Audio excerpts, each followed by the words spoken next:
Muling binigyan din ng Malacanang ang hangarin ni Pangulong Aquino na tiyaking magiging malinis at maayos ang nalalapit na midterm elections. Kaugnay ito nanawagan ng Pangulo sa COMELEC na pangalagaan ng integridad ng halalan sa bansa. Ito ang kauna-unang eleksyong idarao sa bansa sa ilalim ng kasalukuyang administrasyon. Narito ang report ni Rocky Ignacio. Pinatitiyak ni Pangulo Aquino ang integridad ng nalalapit na halalan sa Mayo. Sa harap ito ng isinagawang mock elections ng Commission on Elections nitong weekend na naglalayong maisaayos sa mabuti ang sistema ng idaraos na automated elections. Ang halalan sa Mayo ay ang kauna-unahang eleksyon sa ilalim ng Administrasyong Aquino.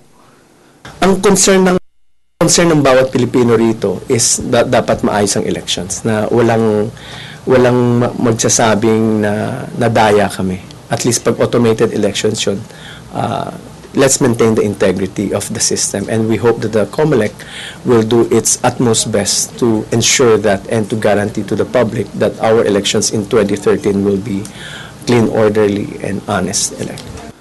Samantala, kumpiyansa naman ng Malacanang sa kakayahan ng COMELEC na ayusin ang mga nakitang aberya sa idinaos na mock elections. Ilang kasi sa mga nakitang maliit na problema ay sa PCOS machines at telecom signals. Nauna nang sinabi ng grupong Kontradaya na nakakabahala umano ang naging aberya sa mock elections dahil kahalintulad ito ng naitalang problema noong 2010 elections. Pero ayon kay Lacerda, hindi naman kasing ito ang unang pagkakataon na gagamit ng automation ng COMELEC sa halalan. But this is not the first time the COMELEC is going to oversee an automated elections.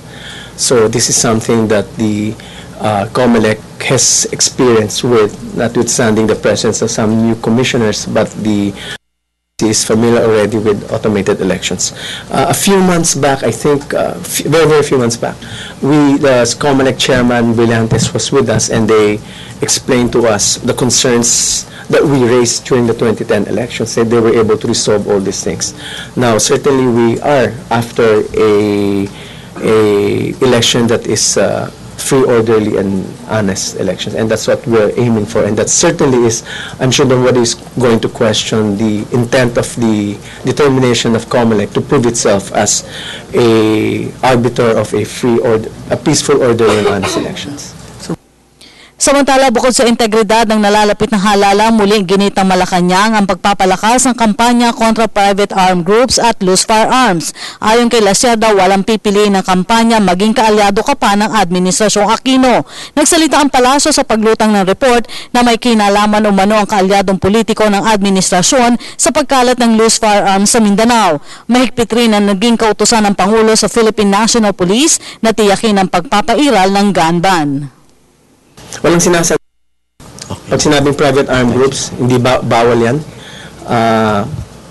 Yan po yan ang instruction po ni Pangulo Aquino. We had the meeting several months back on the private armed groups, and the President made it clear that there should not be the presence of private armed groups, even outside of the election. These things are anathema to an administration that is preserving peace and order. Para sa Telebisyon ng Bayan, Rocky Ignacio.